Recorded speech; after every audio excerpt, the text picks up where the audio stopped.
వ్రాయబడినటువంటి అనేక సందర్భాలు మనం ఆలోచిస్తే దేవునికి ఉన్నటువంటి కోరికలు, దేవునికి ఉన్నటువంటి ఆలోచనలు అన్నీ కూడా మన పట్లే. మన మీదే ఆయన ఆలోచన కలిగి ఉన్నాడు. మన గురించి ఆయన చింతిస్తున్నాడు. దేవుడు ఆయన ఆలోచనలన్నీ, ఆయన తన మనసంతా భూమి మీద ఉన్నటువంటి దేవుని పిల్లల కోసమే ఆయన ఆలోచిస్తున్నాడు. అందుకే ఆయన 1 పేతురు 5:7 వచనం, 5వ అధ్యాయం 7వ వచనం మనం చూద్దాం. ఆయన మిమ్మును గూర్చి చింతించుచున్నాడు. ఆయన మిమ్మును గూర్చి చింతించుచున్నాడు. దేవుడు మన కోసం ఆయన చింతిస్తున్నాడు. ఆయన మిమ్మును గూర్చే పేతురు పత్రిక రాస్తూ ఆ పత్రికలో ఆయన రాసినటువంటి మాట, ఆయన మిమ్మును గూర్చి చింతిస్తున్నాడు. అంటే దేవునికి మన మీదే చింత ఉంది. మనం ఏమైపోతామని. మనం దేవుని దగ్గరకు వచ్చాం, వచ్చిన తర్వాత దేవునికి దూరం అయిపోతారా? దేవుని విడిచిపెట్టేస్తారా? దేవుని మరి విడిచిపోనట్టి దుష్ట హృదయం మీ యందు ఉందేమోనని హెబ్రీ పత్రిక 3వ అధ్యాయం, హెబ్రీ పత్రిక 3వ అధ్యాయం 12వ వచనం, హెబ్రీ పత్రిక 3:12, సహోదరులారా, జీవము గల దేవుణ్ణి విడిచిపోవునట్టి విశ్వాసము లేని దుష్ట హృదయము మీలో ఎవరి యందైనను ఒకవేళ ఉండునేమో అని జాగ్రత్తగా చూసుకోండి. అంటే దేవుణ్ణి వదిలేస్తారా? దేవుణ్ణి విడిచి వెళ్ళిపోతారా? దేవుని దగ్గరకు వచ్చినటువంటి మీరు వెళ్ళిపోతారేమో అని మిమ్మల్ని గురించి చింతిస్తున్నాను. మరి పేతురు పత్రిక ఎవరికి రాశాడు? అది ఆయన మిమ్మల్ని గురించి చింతిస్తున్నాడు. అంటే దేవుడు మన గురించే చింతిస్తుంటాడు. ఆలోచన వేరు, చింత వేరు. మనిషి మనుషులను వదిలేసినట్టుగా దేవుణ్ణి కూడా వదిలేస్తుంటాడు. 50 సంవత్సరాలు కాపురం చేస్తానని చెప్పినటువంటి భర్త, చివరి వరకు నీతోనే ఉంటానని చెప్పినటువంటి భర్త వదిలేయటం మనం చూస్తున్నాం. వదిలేయడం. ఈ లోకంలో మనుషులు వదిలేస్తున్నారు. దేవుడు అంటున్నాడు, జీవము గల దేవుని విడిచిపోవునంటే విశ్వాసము లేని దుష్ట హృదయంలో ఎవని యందైనా ఒకవేళ ఉండునేమో అని జాగ్రత్తగా చూసుకొనిడి. అంటే దేవుణ్ణి వదిలేస్తారా? వదిలేస్తారండి. దేవుణ్ణి వదిలేయడం అంటే మేమెందుకంటే దేవుణ్ణి వదిలేసాము, దేవుడు ఎప్పుడు మా మనసులో ఉన్నాడు, దేవుణ్ణి ఎప్పుడు మేము వదలలేదు, దేవుడు మా మనసులోనే ఉన్నాడు, దేవుడు అంటే మాకు చాలా ఇష్టం, ఆ సంగతి దేవుడికి తెలుసు, నాకు తెలుసు అని అంటుంటారు. ఎలా దేవుణ్ణి వదిలేస్తుంటారు? తీతుకు 1వ అధ్యాయం, తీతుకు 1వ అధ్యాయం 16వ వచనం, దేవుని ఎరుగుదమని వారు చెప్పుకొందురు. మాకు దేవుడు తెలుసు, మాకు వాక్యం తెలుసు, మాకు బైబిల్ తెలుసు, దేవుని ఎరుగుదమని వారు చెప్పుకొందురు అసహ్యులు, అవిధేయులు, ప్రతి సత్కార్యం విషయము భ్రష్టులునై ఉండి. సరండి, ప్రతి సత్కార్యము విషయమై భ్రష్టులై ఉండి ప్రార్థనకు రాబుద్దేదు, క్లాసుకు రాబుద్దేదు, సువార్తకు రాబుద్దేదు, దేవునికి ఇవ్వబుద్దేదు. ఇవేనండి. దేవునిని విడిచిపోవునంటే దుష్ట హృదయం నీలోని ఏర్పడిపోతుంది. నీలో దేవుడంటే ఎప్పుడు ఇంట్రెస్ట్ తగ్గిపోతుంటుందో ఆ తగ్గిపోవడానికి సిమ్టమ్స్ ఆయన చెప్పేశాడు. ఏమని? దేవుని ఎరుగుదుమని వారు చెప్పుకొందురు గాని అసహ్యులు, అవిధేయులు, ప్రతి సత్కార్యము విషయము భ్రష్టులునై ఉండి తమ క్రియల వలన ఆయనను ఎరుగమన్నట్టున్నారు. తమ క్రియల వలన ఆయనను ఎరుగమన్నట్టున్నారు. అంటే దేవునికి దగ్గరకు ఎందుకో మనుషులు రావడానికి ఇష్టపడరండి. ప్రార్థనకు రావాలంటే ఇష్టం ఉండదు. మొదట్లో వస్తారు, మొదట్లో ప్రార్థన, అలాగే క్లాసులకు కూడా చాలామంది ముందు వస్తారు. తర్వాత ఏమైపోతుందంటే ప్రతి సత్కార్యం విషయము భ్రష్టులునై ఉండి తమ క్రియల వలన ఆయనను ఎరుగమన్నట్టున్నారు. సరే, వాళ్ళ క్రియలే చెప్పేస్తున్నాయి అంటున్నాడు దేవుడు. ఏమనంటే వాళ్ళు మరి రావడం లేదు కదా, వాళ్ళు చేయడం లేదు కదా, దేవునితో ఉండడానికి ఇష్టపడడం లేదు కదా. మరి దేవునితో ఉండాలా లేదండి? దేవునితో ఉన్నావు అంటే నువ్వు నీ మనసులో దేవుడు ఉన్నాడు కాదు. నువ్వు నీ మనసులో దేవుడు ఉన్నాడండి అని అంటే కుదరదు. అది కాదండి, అది కాదు ఉండడం అంటే. దేవునితో ఉండాలి అంటే నువ్వేం చేయాలంటే అపోస్తుల కార్యములు 2వ అధ్యాయం, అపోస్తుల కార్యములు 2వ అధ్యాయము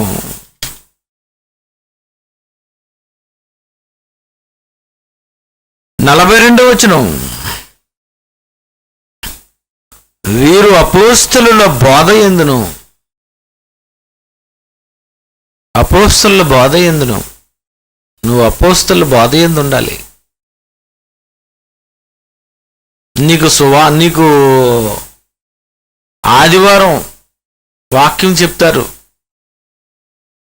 శనివారం వాక్యం చెప్తారు.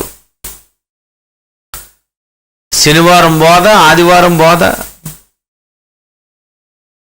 ప్రతిదినము సాయంత్రం బోధ అవుతుంది. ప్రతిదినము సాయంత్రం బోధ, ప్రతిరోజు సాయంత్రం క్లాసు. అపోస్తలుల బోధ. రోజు బోధలో ఉన్నవా? రోజు సేవలో ఉన్నవా?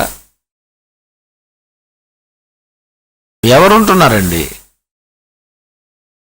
కొందరు మానుకొనుచున్నట్టుగా సమాజముగా కూడుట మానక అంటే ఈరోజు క్రైస్తవ్యం ఏమైపోయిందంటే, అందుకని మిమ్మల్ని గురించి చింతిస్తున్నాడు.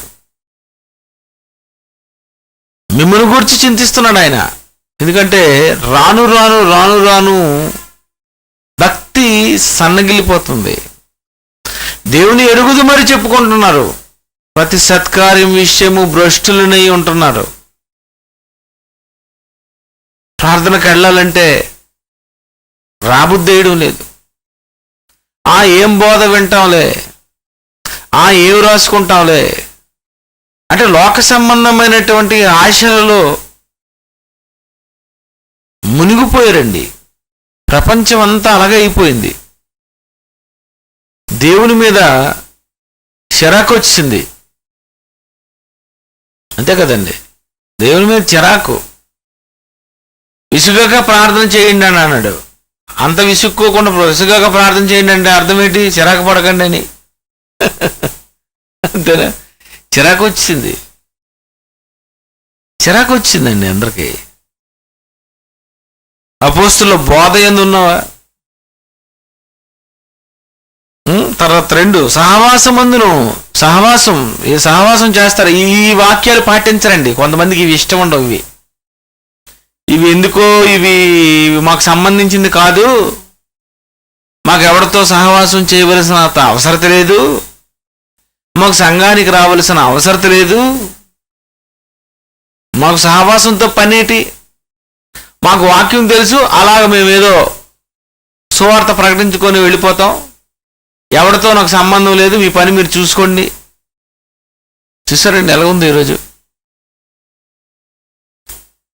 అపోస్తలుల బోధ ఎందున్నావా నువ్వు? ప్రతిరోజు బోధ జరుగుతుందా నీ దగ్గర? ప్రతిరోజు బోధ వినడానికి వస్తున్నావా నువ్వు? ఎక్కడొస్తున్నారండి? ఎక్కడ రావడం లేదండి. ఉద్యోగం, డ్యూటీ, పనులు ఇవన్నీ ఉన్నాయి. ఎంతవరకు? సాయంత్రం 6 గంటల వరకు. 6 తర్వాత చెప్పండి, 6 తర్వాత వస్తున్నారు మీరు?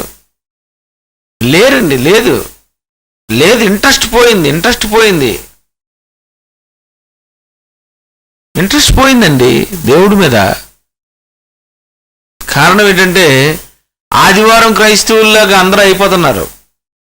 ఆదివారం వాళ్ళు ఎలాగైతే ఆరాధన పెట్టుకుంటారో ఆ రోజు చాలు. శనివారం కూడా క్లాస్ తీసి ఆదివారం ఉదయం 10 నుండి 12 గంటల వరకు అని అంటే ఎలాగుంటుందండి? ఇంకెలాగుంటుందంటే ఆ ఆనందం చెప్పలేము మనసులో. పోలే బాబు, దేవుడి దయ వలన అన్నీ తీసేసారు మొత్తం. ఆదివారం ఒక్కటే ఆరాధన, సేమ్ అన్ని చర్చిల్లాగా. అదే ఇష్టం అండి ఈరోజు. అలాంటి చర్చిలే ఇష్టం. దేవుని దగ్గరకు రోజు రావాలంటే ఇష్టం ఉండదు. ప్రతి చల్లపూట ఆదామవ్వల దగ్గరకు వచ్చేవాడు దేవుడు. అంటే దేవుడు ఎలాంటి వాడు? ఆదివారం ఒక్కరోజే రావడానికి ఇష్టపడ్డాడు అనమాట ఆయన. అంతేనా? అప్పుడప్పుడు వారానికి ఒకసారి, నెలకోసారి దేవుడికి ఇష్టం అండి. ప్రతి చల్లపూట అని అన్నాడు. చల్లపూట అంటే అర్థం ఏంటి? సాయంత్రం 5 గంటలకే చల్లగా ఉంటుంది ఏంటి? తెల్లవారు ఉండొచ్చు, మధ్యాహ్నం ఉండొచ్చు, ఎప్పుడు చల్లగా ఉంటే అప్పుడు రావచ్చు కదా. దేవుని పిల్లరా, బైబిల్లో రాయబడినవండి ఇవన్నీ. అపోస్తలుల బోధ, సహవాసము, రొట్టె విరుచుట ఎందును, ప్రార్థన చేయుట ఎందును ఎడతెగక ఉండిరి. దేవునితో తెగిపోవడం లేదు, దేవునిని విడిచిపెట్టడం లేదు. అది దేవునిని విడిచిపోవునట్టి దుష్ట హృదయం అంటే ఇదే. ప్రతిరోజు దేవుని గురించి ఉన్నావు నువ్వు. నాకు సాయంత్రం ప్రార్థన ఉందని విజయనగరం ఎంత అవసరత ఉన్నా, పెళ్ళున్నా, ఏ కార్యక్రమాలు ఉన్నా, మా అమ్మాల దగ్గరికి వెళ్ళాలనుకున్నాం, మా అక్కల దగ్గరికి వెళ్ళాలనుకున్నాం, సాయంత్రం 6 గంటలకు ఉన్నటువంటి ఆ ప్రార్థనకు అలాగ వచ్చేసేవాడిని అండి. నిజమండి, నిజం. ఎన్నోసార్లు మా వాళ్ళు ఏట్రా ప్రార్థన వదిలేసి రాలేవాడిని. లేదు, నేను రానంతే. ఉదయం చెప్పండి, 5 గంటల వరకు చెప్పండి, 5 తర్వాత నేను ఎక్కడ ఉండలేను. సాయంత్రం 6 గంటల ప్రార్థనకు వచ్చేయాలి. ఏదో అనారోగ్యం వచ్చిందంటే పోనీ, ఏదో మరీ ప్రాముఖ్యమైందంటే ఏదో ఒకరోజు. ప్రతిరోజు మానేస్తున్నారండి, ప్రతిరోజు. ఏ రోజు ఉంది చెప్పండి, ఏ రోజు వచ్చారు చెప్పండి, ఏ రోజు కూడుకుంటున్నారు చెప్పండి, ఏ రోజు బోధ వింటున్నారు చెప్పండి, ఏ రోజు దేవుడి దగ్గర రావాలనుకున్నారు చెప్పండి. సేమ్ ఆదివారం క్రైస్తవులే మనోళ్ళు కూడా, same Sunday Christians, same Sunday Christians. అలా దేవుడు ఉండమని చెప్పలేదండి, అది ఎక్కడా లేదు బైబిల్లో. ఆదివారం ఒక్కరోజే కూడుకొని ఉందా? కారణం ఏంటంటే మనిషికి సెలవులు అంటే చాలా ఇష్టం అండి. బడికి వెళ్ళామంటే ఖచ్చితంగా బడికి సెలవు ఇస్తే నా బడి మంచి బడి, అంతేనా? ప్రతి బడిలోని ఎన్ని సెలవులు ఇస్తే అది చాలా మంచి బడి. అలా సెలవులు ఇవ్వకపోతే ఇది చెత్తబడింది. బడిగానే వెళ్తున్నారండి నిజంగా. రోజు బడి ఉదయం 9 గంటల నుండి సాయంత్రం 4 గంటల వరకు బడి. చూడండి ఎంత ఇష్టమో పిల్లలకి ఇష్టం, అందులో ఉద్యోగం చేసే మాస్టర్లకి ఇష్టం, మాస్టర్మ్మలకి ఇష్టం ఏండి, అందులో పనిచేసే ప్యూన్కి ఇష్టం, వాచ్మ్యాన్కి ఇష్టం. చూసారా? లోక సంబంధమైనటువంటి ఈ కార్యక్రమాలలో ప్రతిరోజు అటెండెన్స్ వేసుకోవాలనుకునే ఇంట్రెస్ట్ ఉండి నెలకి జీతం వస్తుందని ఆ ఒక్క డబ్బాశతోని ప్రతిరోజు ప్రతి మనిషి వెళుతుంటే మరి దేవుడంటే ఈరోజు ఎవరికి ఇష్టం ఉంది చెప్పండి? అందుకే అంటున్నాడు ఆయన, నేను మిమ్ముని గురించి చింతిస్తున్నాను. క్రైస్తవుల గురించే చింతిస్తున్నాడు ఆయన. ఎందుకంటే దేవుని విడిచిపోవునట్టు దుష్ట హృదయము నీవు ఎందు ఒకవేళ ఉందేమో, దేవుని నీవు విడిచిపోవునట్టు దుష్ట హృదయం, ప్రార్థనకు రాలేని మనసు, క్లాసులకు రాలేని మనసు, ప్రతిరోజు దేవుడి దగ్గరికి ఇంకేం వెళ్తాంలే అని అనుకునేటటువంటి మనసు, ఇదంతా ఏమనుకున్న దుష్ట హృదయం అన్నమాట. ఇది మంచి మనసే కాదు. ఈ మనసు ఒకవేళ మీ దగ్గర ఉందేమో మీరు చూసుకోండి. ఎందుకంటే దేవుని ఎరుగుదమని వారు చెప్పుకుందరు, వారు చెప్పుకుంటారు. వాళ్ళు దేవుని ఎరుగుదమని మాకు తెలుసండి, మాకు వాక్యం అంతా తెలుసండి. మరి ప్రార్థనకు రావడానికి ఇష్టం ఉండదా? వాక్యం అంతా తెలుసండి, మాకు సహవాసం ఇష్టం ఉండదండి. నిజమండి. వాక్యం తెలిస్తే ఏముంది? వాక్యం తెలిస్తే గొప్పవాడని ఏమీ లేదు బైబిల్లోనే ఎక్కడ తెలుసా? జ్ఞానమంతా ఎరిగినను కొండలను పిగిలింపగల పరిపూర్ణ విశ్వాసము నీకున్నా ప్రేమ లేనివాడవైతే అనిసాడంతే. దేవుని మీద ప్రేమ లేనివాడైతే, సహవాసము లేనివాడవైతే, దేవుని దగ్గర దేవుని బోధ వినడానికి ఇష్టం లేనివాడవైతే వ్యర్థుడవు అని అనేసాడంతే. దేవుణ్ణి ఈరోజు ఎందరో తమ మనస్సుల్లో వదిలేశారనే సంగతి కూడా ఈరోజు చాలా మందికి తెలియదండి. ఎక్కడ వదిలేసావండి అంటున్నారు. ఎక్కడ వదిలేసావు? వాక్య ప్రకారంగా నువ్వు లేవు, వదిలేసావు అంతే. వాక్యానుసారముగా నువ్వు లేనప్పుడు నువ్వు దేవుణ్ణి వదిలేశావు. బైబిల్లో ఉన్న ప్రకారంగా నువ్వు చేయడం లేదంటే నువ్వు దేవుని వదిలేశావు. దేవుని దగ్గరకు రావాలని దేవుడు రాయించినటువంటి ఈ మాటల ప్రకారం నువ్వు చేయడం లేదంటే అర్థమేంటి? అంతేనా? లూకాసు వార్త 6:46 ఆయన ఏమన్నాడో ఒకసారి చూద్దామండి. లూకాసు వార్త 6:46 లూకా 6:46 నేను చెప్పు మాటల ప్రకారము మీరు చెయ్యక ప్రభువా ప్రభువా అని నన్ను పిలుచుట ఎందుకు? యేసుప్రభు వారు చెప్పారండి, చాలా మంచి విషయం. నేను చెప్పు మాటల ప్రకారము మీరు చెయ్యక ప్రభువా ప్రభువా ప్రభువా ప్రభువా అంటున్నారు, ప్రార్థన చేస్తున్నారు. ఎప్పుడు చేస్తున్నారు ప్రార్థన? ఎప్పుడు చేస్తున్నారు మీరు ప్రార్థన? ఎప్పుడు చెయ్యాలి ప్రార్థన? అపోస్తల బోధ యందు ఉండాలి, సహవాసమందు ఉండాలి, రొట్టె విరుచుట యందు ఉండాలి. లాస్ట్ ప్రార్థన. ప్రార్థనకి కూడా దేవుడు భక్తిలో పార్ట్ ఇచ్చేశాడు. ప్రార్థన అంటే ప్రార్థన అవసరం లేదండి ఎక్కడో చెప్పండి, బైబిల్లో ఎక్కడైనా ఉందా? మీరు చూపించగలరు? మీరు ప్రార్థన అవసరం లేదని ఎక్కడైనా ఉందా? ముందు బోధ, తర్వాత సహవాసం, తర్వాత రొట్టె విరుచుట, తర్వాత ప్రార్థన. నేను చెప్పు మాటల ప్రకారంగా బోధ యందు, సహవాసమందు, రొట్టె విరుచుట యందు ఉండకుండా ప్రభువా ప్రభువా అని నన్ను పిలుచుట ఎందుకు? మూడు బిట్లు ముందు తోసావు. మొదటి 3 బిట్లు నువ్వేం పాటించవు. అంటే నువ్వెవడం అన్నమాట? నువ్వు దేవుని ఎరుగుదమని చెప్పుకుంటావు, బైబిల్ తెలిసి అని చెప్పుకుంటావు. ఏంటి నేను పాత చెప్తున్నా కొత్త చెప్తున్నా? బైబిల్లో ఉన్నదే, బైబిల్లో ఉన్నదే. మనకేంటంటే దేవుడి దగ్గరికి రావాలంటే చిరాకు. కొంతమందికి మీదకి వచ్చి కూర్చోవడం అంటే చిరాకు, కొంతమంది కింద ఉండిపోవడం అంటే ఇష్టం. చూసారా? సహవాసం అంటే అర్థం ఏంటి? పక్క కుర్చీలో కూర్చోమని దాని అర్థం. ఇంకెందుకు మరి ఇంటర్నెట్లో చూసుకోవచ్చు కదా. ఇంటర్నెట్ ఎవరికి? ఇదే విదేశాల్లో ఉన్నారు కనుక ఈ బోధ వినాలనుకుంటున్నారు కనుక వాళ్ళకి ఇంటర్నెట్, విశాఖపట్నం వాడికి ఇంటర్నెట్, అకేపాలలో ఉన్నోడికి ఇంటర్నెట్టే. చాలా మంది అనుకుంటారు సెల్ ఫోన్లో వాక్యం వినేసాను ఈరోజు ఆదివారం అనుకుంటున్నారు. నువ్వు సహవాసం చేసావా, వాక్యం వినేసావా? అపోస్తలుల బోధ విన్నావు, బోధ ఆదివారం ఆరాధనలో విన్నావు. సహవాసం ఏది? ఇలాంటి సహవాసం చేయడానికి ఇష్టం లేని దొంగల కోసం చెప్తున్నాడు దేవుడు బైబిల్లోని. నేను ఎక్కడో ఉంటానులే, బైబిల్ వినేస్తానులే సెల్ ఫోన్లో, ఎలాగా జైశాల్.tv వచ్చేస్తుంది కదా, అదా? లేదండి, ఇదంతా దేవునిని విడిచిపోవునట్టు దుష్ట హృదయము. దేవుణ్ణి వదిలేస్తున్నారు. ఈశ్వరుడు ఏమన్నాడు? నేను చెప్పు మాటల ప్రకారం చెయ్యక ప్రభువా ప్రభువా, నాలుగో పాయింట్ ప్రార్థన అది ముందు పెట్టి ముందు 3 తీసావు నువ్వు. మరి ఎంత తెలివినాడు చూసావా?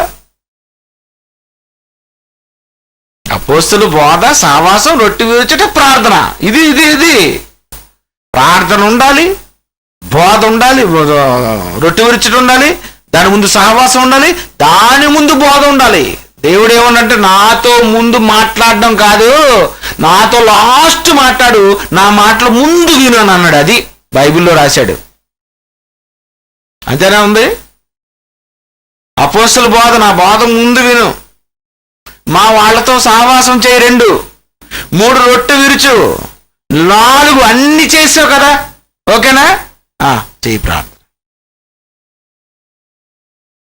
నేను చెప్పు మాటల ప్రకారం మీరు చేయకుండా ప్రవ్వా ప్రవ్వా ప్రవ్వా నన్నెందుకు మీరు పిలుస్తున్నారు? మీరు ప్రార్థన ఎందుకు ముందు పెట్టేసుకున్నారు? ప్రార్థనా యోధుడివా? మరి బోధలో యోధుడు వద్దా? అపోస్తలుల బోధలో వద్దు. సహవాస యోధుడు అది వద్దు. సహవాసంలో యోధుడు లేడు, బోధలో యోధుడు లేడు, రొట్టె విరుచుటలో యోధుడు లేడు. ప్రార్థనా యోధులు. నాతో ఎంతసేపు మాట్లాడతావు నువ్వు? నాతో ఏం మాట్లాడతావు నువ్వు? ముందు నేను మాట్లాడినవి చెప్తారు, విను అని అన్నాడు. అది అపోస్తలుల బోధ ఫస్ట్. నెంబర్ 2 సహవాసం. నెంబర్ 3 రొట్టె విరుచుట. 4 ప్రార్థన. ఇది ఎడతెగక విసుగక ప్రార్థన చేయండి అంటే అర్థం ఏంటి? ముందు వచ్చేసి లాస్ట్ ఇది వచ్చేయి చేయాలి. ఇదంతా ఎవరండి చేస్తున్నారు? ఎవరికండి ఇష్టం ఉంది? అయ్యో ఇవన్నీ దేవుడు చెప్పాడా, అయితే ఇవన్నీ నేను చెయ్యాలా, ఇవన్నీ చేయకపోతే ప్రభు అని పిలిస్తే ఆయన ఇష్టపడ్డా? ఇవేమి ఆలోచించడం లేదండి. ఎప్పుడు సెలవు దొరుకుతుందని ఎగ్గొట్టేద్దాం అనుకున్నారు అంతే. నిజమండి. మీరు అనుకుంటున్నారు మీరు చేసేది మీదేదో భక్తి అనుకుంటున్నారు. మీరు రోజంతా దేవుని కోసం ఏమైనా పెద్ద కార్యక్రమాలు చేస్తున్నారా? చెప్పు. నువ్వు రాలేదంటే ఏం చేసావు చెప్పు. నువ్వు రాలేదంటే దేవుని కోసం ఏమైనా చేసావా? లేదే. సాయంత్రం 6 గంటలకి పాఠాలు నేర్పిస్తున్నారని తెలిసినప్పుడు మరి పాఠాలు నేర్చుకోవడానికి రావాలా వద్దా? అపోస్తలుల బోధ, సహవాసం. ఏది సహవాసం? ఏది సహవాసం లేదు, బోధ ఇష్టం ఉండదు. రొట్టె విరుచుట మాత్రం ఆదివారం ఓకే, అది కరెక్ట్, ఖచ్చితం ఓకే, అది ఓకే. రొట్టె విరుచుట మాత్రం ఆదివారం వస్తున్నారు. ఆదివారం రొట్టె విరవడానికి వచ్చేస్తున్నారు. రోజు రొట్టె విరిచిస్తే బెలేగుండండి. ఏమవుతారు ఈ క్రైస్తవులు చూద్దాం కదా. రోజు రొట్టె పెట్టేయాలి.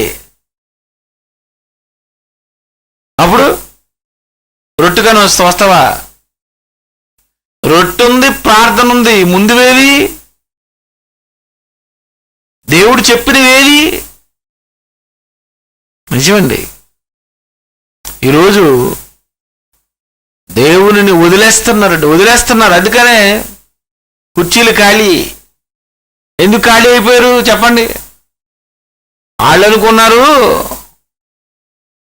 పర్లేదు మేము దేవుళ్ళలోనే ఉన్నాము అని అనుకుంటున్నారు. కాదు, వాళ్ళు దేవుని వదిలేశారు.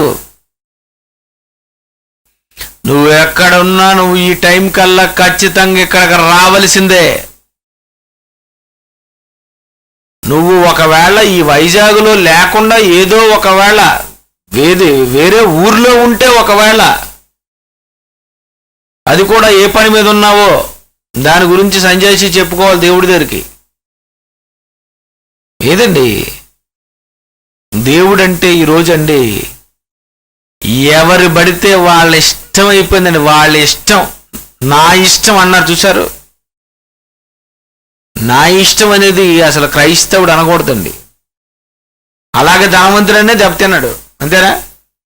ఆడేమన్నాడంట, నా జీవిత కాలమందు నాకు ఇష్టమైనట్టు సుఖం అనుభవిస్తానని అనుకున్నాడట. దేవుని పిల్లరా, ఎవరిష్టమే వాళ్ళది పనిచేయదండి. బైబిల్లోని దేవుని ఇష్టమే నెరవేర్చుకోవాలి. హెబ్రీ పత్రిక 4వ అధ్యాయం 2వ వచనం. హెబ్రీ పత్రిక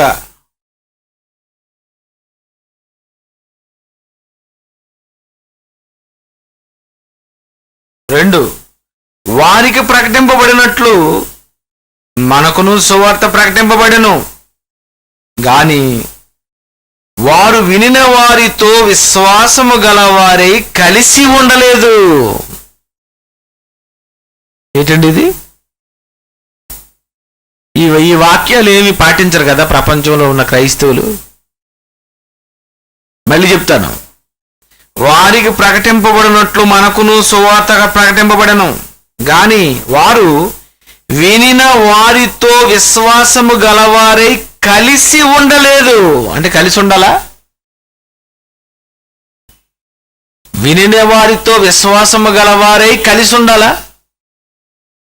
ఎవరికైతే వాక్యము ప్రకటింపబడుతుందో, ప్రకటింపబడిన తర్వాత, వాక్యం విన్న తర్వాత, సంఘంలో చేర్చబడిన తర్వాత వినిన వారితో ఏవై ఉండాలి?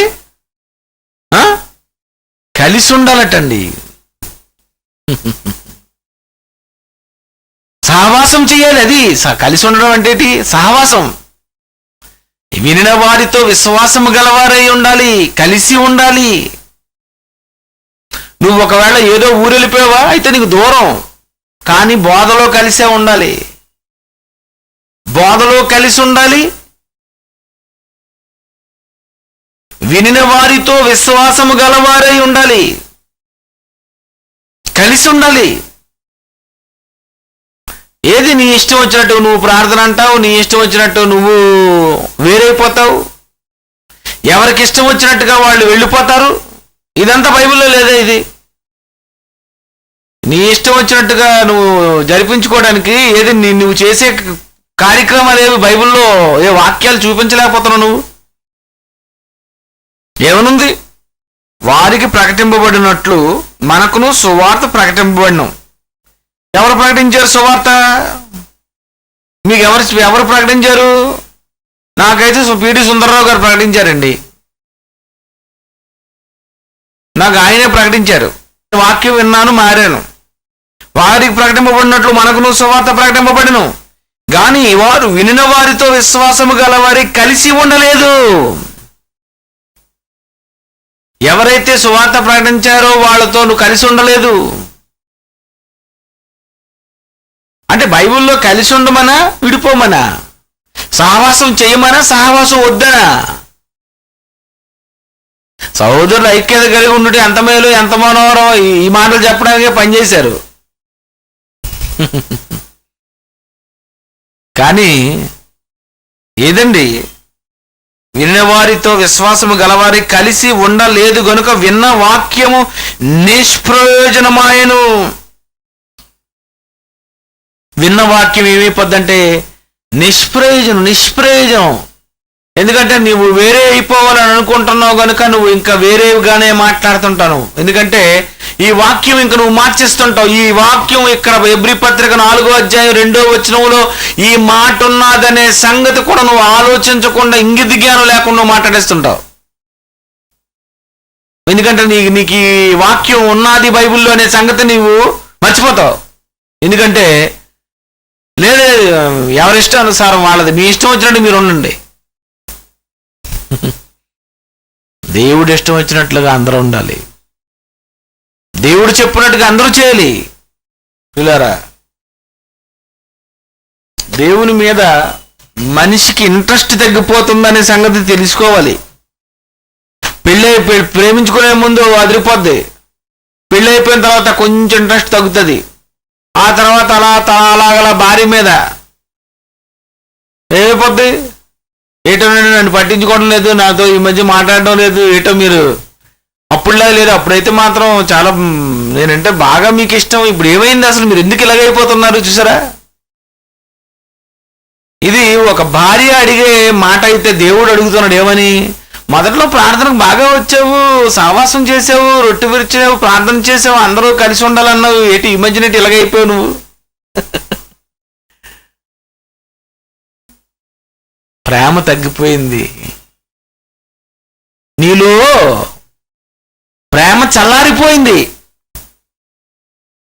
అండి. అలా ఉండకూడదండి, అలా ఉంటే నువ్వు పోతావు. కళ్ళు మూసుకోండి. ప్రేమగల మా తండ్రి, నిన్ను ఎన్నడూ విడువను ఎడబాయని అంటున్నారు మీరు. మనిషి ఆదివారం అయితేనే నేను నిన్ను వదలను అంటున్నాడు. మరి సోమవారం నుండి శనివారం వరకు ఏం చేస్తారో ఎన్నిసార్లు చెప్పినా మీ మీద మనసు తగ్గిపోతుంది. మీరు అందుకే చింతిస్తున్నారు.